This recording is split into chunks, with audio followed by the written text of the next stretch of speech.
Now, this is something that I've just spotted now. So I've 3D printed the little cage that goes in the front so I can see the shapes and the angles. Looking at online at Powerloader cosplays, I was trying to work out there's certain things that make it look a bit wrong. One of them is this cage. Now, one of them is the stilts. If your feet are over the front, they look right. If they're set back, you kind of look wrong. The cages online are usually all too small. Actually, there's a 3D model of the torso, this bit. They are literally, it's a mirror image of the, it's a mirror. See? It's exactly the same shape as the, see? Same shape and same size. That is going to make it look amazing. It means as well that it's going to have to come off for transporting. So I have to make basically a cage that's the exact same size as that, which is brilliant because I've now got all the measurements. I can just measure this and then make the pipes the same size as that, and it's perfect. So there is another reason why I just love printing the pieces off first in a miniature style. But yeah, it's absolutely massive, eh? Let's get on with it. See if I've got some piping in the garage, eh? Get on with that. We've worked out these are the bits you'll need. So, pipe. Right, this is 33 mil. It's 2 meters. I've got 4 meters of this. You need 4 meters of that. And they're going to be cut in two. We need 4 7.6 inches. We need 2 12 inches.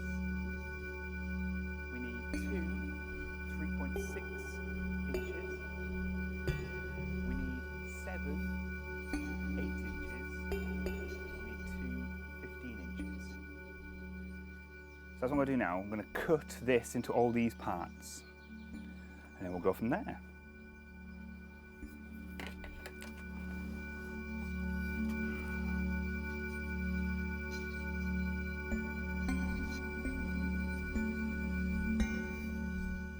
So that is basically what the Powerloader cage looks like in bits.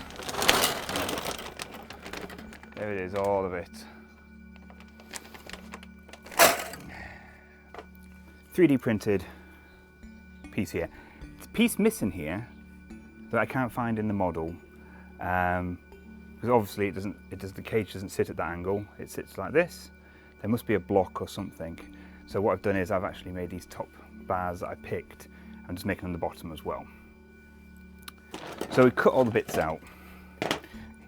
Now luckily I've labelled, I measured them all before converting them to the right size with a little help from Father. Here's me bag of bits. Let's build a cage. Like so. Okay, it's looking about right. Now there's a T at the end of here. As long as everything's symmetrical, it's fine.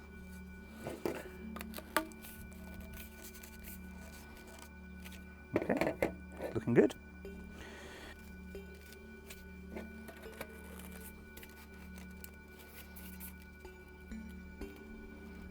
Then I've got an arm coming up here. I did lay it all out.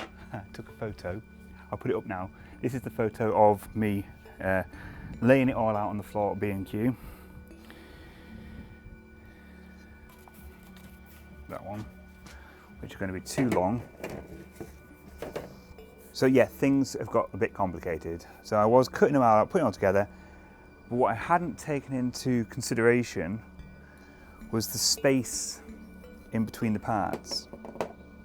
For example,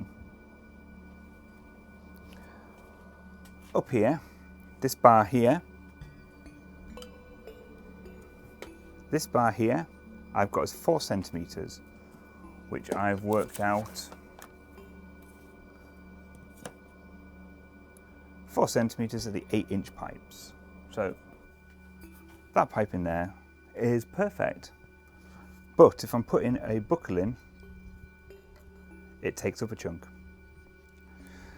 So I got to chop some pipes, and the only way to do this is by looking, really.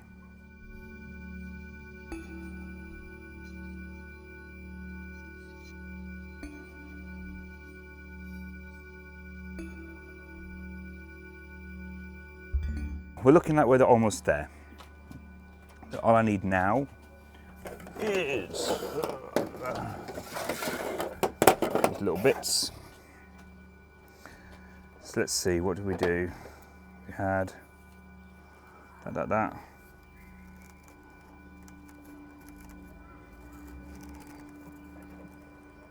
This is such a sucky project when you've got sore hands, eh?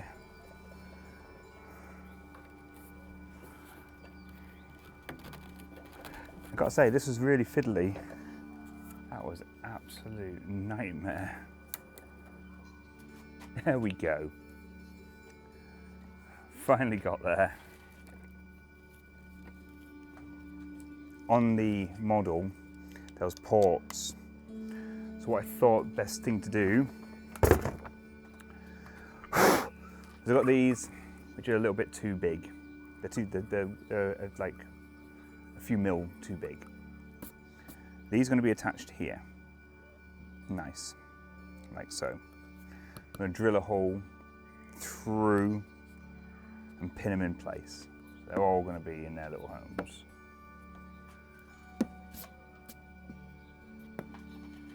Yep. These can drill straight through. These can go on the inside here. I'm going to need some big bolts. But there we go. Roll cage is done. I've finally got there. It looks like that.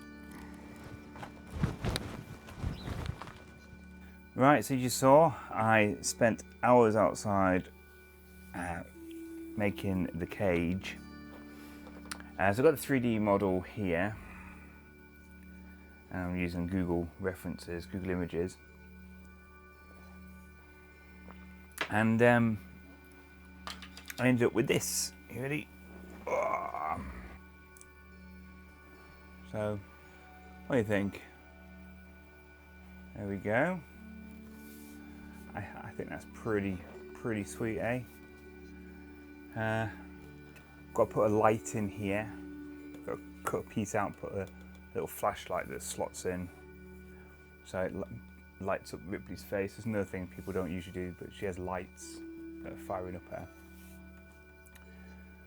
Oh, but yeah, I think that look the part. So this here, I'll tell you what we've got here. So we've got these little buckles, these little knuckles, like face hugger knuckles. 1, 2, 3, 4, 5, 6,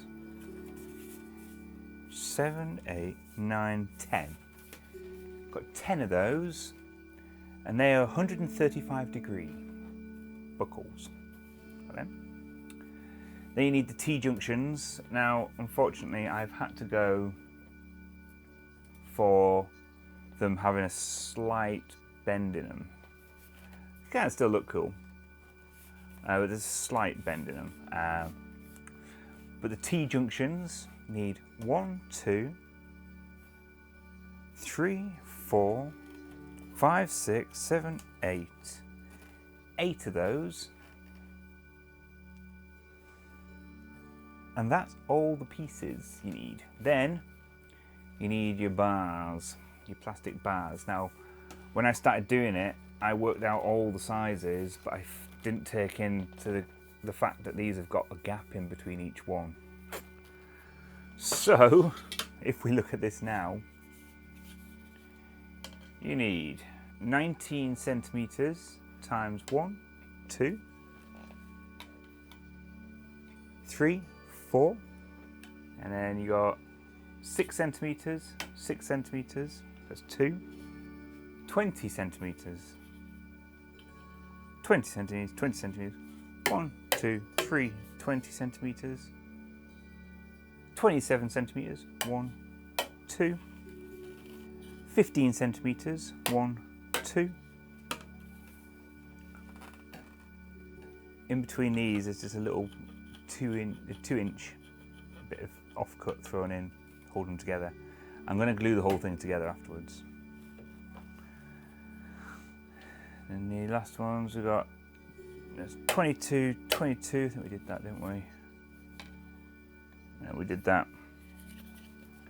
The idea is these little dudes are going to be, they're going to be on the ends, and there's going to be a metal pin through each one. So I take the pins out and it comes out. There you go. Well,